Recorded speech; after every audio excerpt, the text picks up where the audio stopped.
നമ്മുടെ എല്ലാ പ്രേയറുടെയും അവസാനം നമ്മൾ പറയണ ഒരു കാര്യമാണ് ഓം ശാന്തി ശാന്തി ശാന്തി.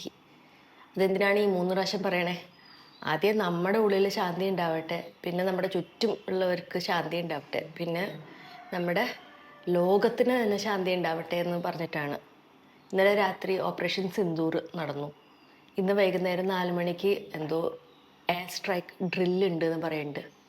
ഞാൻ സത്യമായിട്ട് വിചാരിച്ചിട്ടുണ്ടായിരുന്നില്ല കേട്ടോ യുദ്ധമൊക്കെ കാണേണ്ടി വരുന്ന.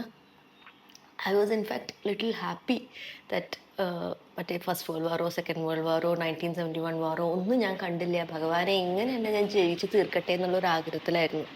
അപ്പോഴാണ് ഈ പെഹൽഗാം അറ്റാക്ക് വന്നത്. Retaliation is very important. നമ്മളെ വന്ന് തല്ലിയാൽ നമ്മൾ തിരിച്ച് തല്ലേണ്ട ആവശ്യമുണ്ട്, അത് സംശയമൊന്നുമില്ല. പക്ഷെ അത് യുദ്ധത്തിലോട്ട് പോകുമെന്നൊന്നും എനിക്കറിയില്ല. As a ordinary housewife it is not easy for me to accept these things. ഇന്ന് ഞാനൊരു വീട് പാലുകാച്ചിന് പോകുന്നുണ്ട്. അവരൊക്കെ അവരുടെ ജീവിതം തുടങ്ങണേ ഉള്ളൂ.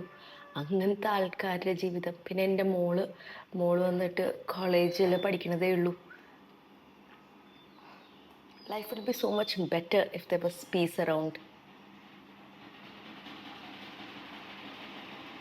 സോ എല്ലാവരും ഒന്ന് പ്രാർത്ഥിക്കൂ. നല്ല ബുദ്ധി, സൽബുദ്ധി എല്ലാവർക്കും കൊടുക്കണേ. ശാന്തി ഉണ്ടാവണേ.